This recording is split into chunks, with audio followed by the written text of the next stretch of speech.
استقلال چه شروعی داشت تو لیگ برتر امسال. بریم رتبه بندی کنیم بهترین شروع‌های استقلال رو تو تاریخ لیگ برتر و ببینیم آخر فصل چی شده. رتبه 4 استقلال 3 پاس 1. استقلالیا بعد از اینکه در فصل گذشته خودشون قهرمانی رو دادن به پرسپولیسیا اومدن تا در لیگ دوم جبران کنن و شروع خوبی هم داشتن، اما آخر فصل نهم شدن. رتبه 3 استقلال نفت آبادان. همین چند سال پیش بود که استقلالیا تو تختی آبادان 3-0 نفت آبادان رو شکست دادن، ولی آخر فصل نتونستن قهرمان بشن و دوم شدن. رتبه 2 استقلال 4 صباباتی 1.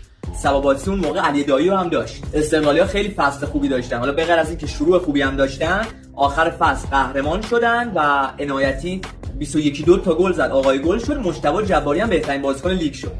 و اما بهترین شروع استقلال در تاریخ لیگ برتر همین بازی مقابل مثل شهر بابک بود که استقلالیا 4-0 پیروز شدن. حالا به نظرتون استقلال این فصل چه نتیجه‌ای میگیره؟